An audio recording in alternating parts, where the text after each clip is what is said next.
setiap daerah di Indonesia tuh ada sejarahnya nggak sih, dan orang-orang tuh semua tahu sejarah di tiap daerah nggak sih? Menurut lu gimana? Kalau menurut aku sih pasti setiap daerah tuh punya sejarahnya masing-masing. Contoh aja punya Pun.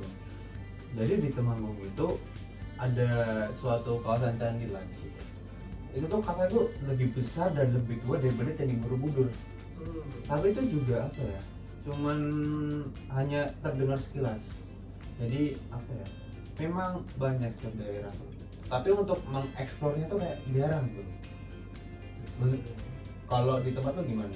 Kalau di tempat gue tuh sebenarnya lebih banyaknya tuh peninggalan perang waktu zaman Belanda sih. Kayak ada tuh masa meriam tengah laut.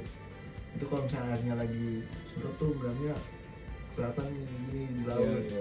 Nah, tapi itu emang jarang orang tahu. Terus entah sampai sekarang tuh aku bingung kenapa orang-orang tuh kayak nggak berusaha buat naikin itu meriam ke darat aja deh terus taruh museum.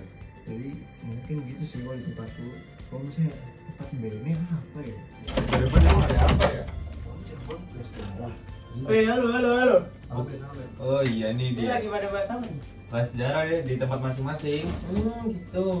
Iya. Kalau ada apa, Ben? Iya, di Cirebon ada apa? Kalau di Cirebon ya, sebenarnya Cirebon tuh banyak sih, soalnya terutama gara-gara banyak keraton di situ kan. Oh iya. Keraton di Cirebon tuh kalau nggak salah tuh ada 4. Ada. Kacirebonan, Kasepuhan, Kanoman, tiga ternyata Oh, tiga.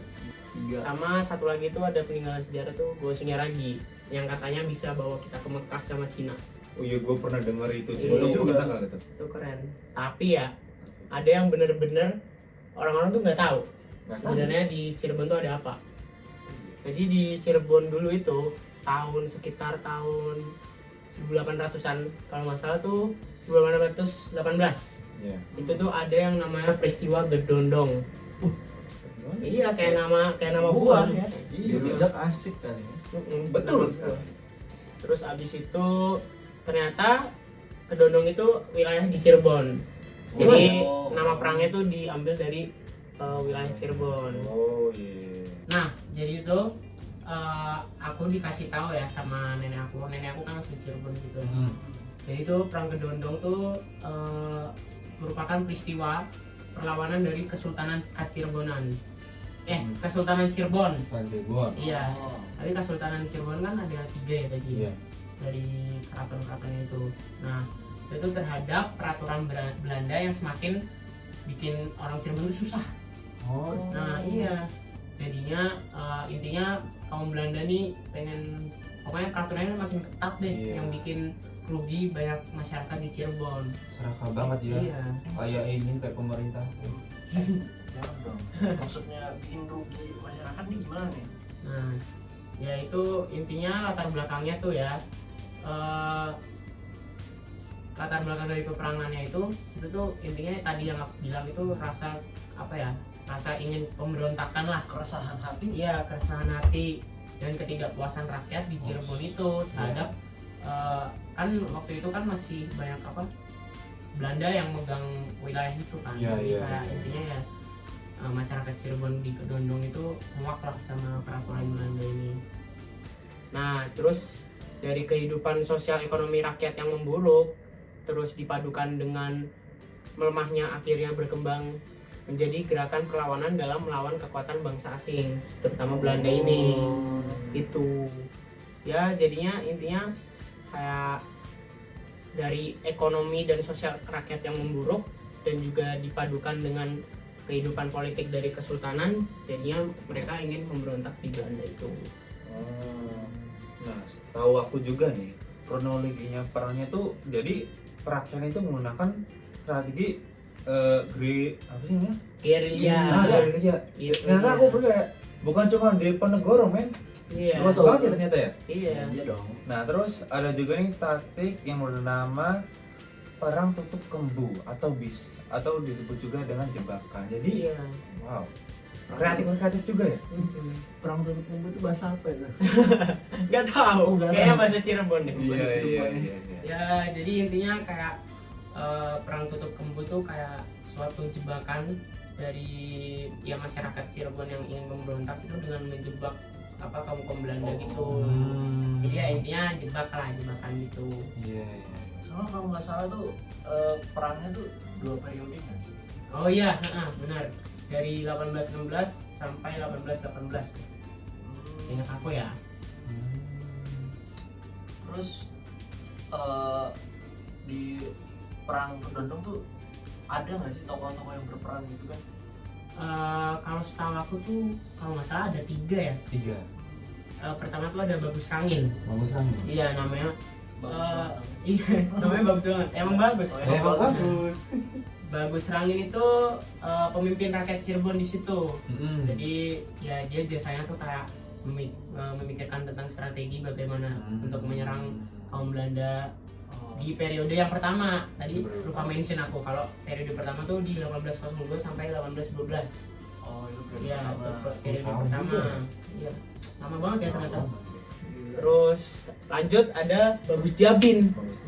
Nah, Bagus Jabin itu tokoh yang dikenal memiliki pengaruh besar di kalangan Kedondong di Cirebon itu, terutama ya di daerah tadi pedesaan itu.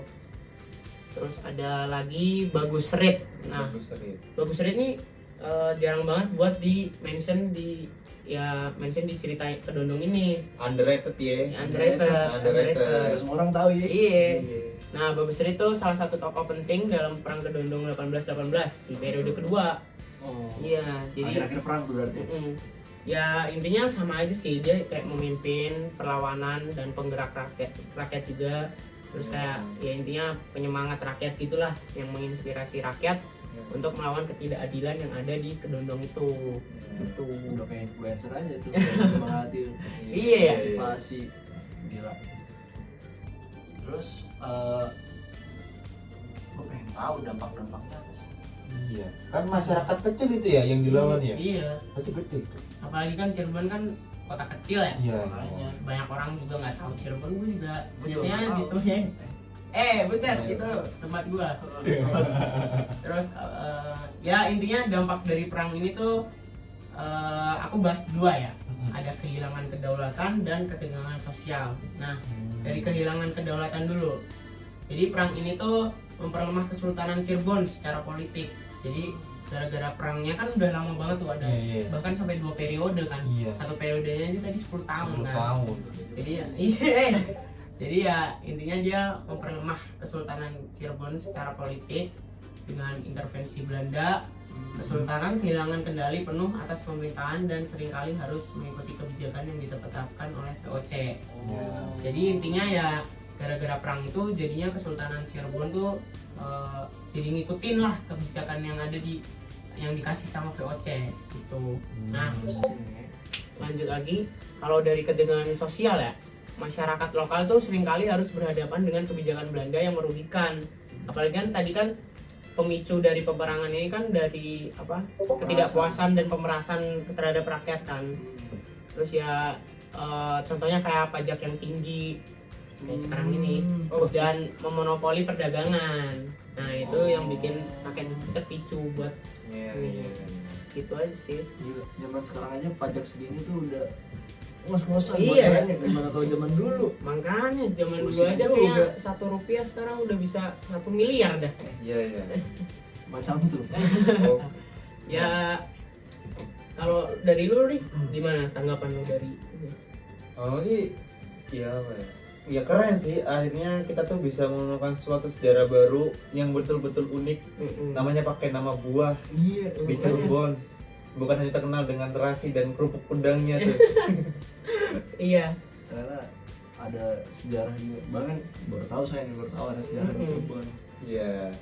Ya tadinya saya tuh meneliti ini ya gara-gara saya penasaran aja kota asal saya tuh ada sejarah atau enggak. Kepo nih. Iya kepo. Terus ya saya neliti ternyata beneran ada peristiwa Kedondong ini. Walaupun udah lama banget ya, 18.800-an ya. 800-an itu. Ya gitu aja sih kalau menurutku. Nah gimana kalau kita lanjut aja, kita nongkrong buat bahas ini, oke? Boleh. Boleh. Lu bawa laptopnya aja. Oke. Gua bawa casan. Masih. Gue bawa casan. Ya bawa casan laptopnya. Oh, yaudah gue bawa terminal kabelnya deh. Oke. Let's go.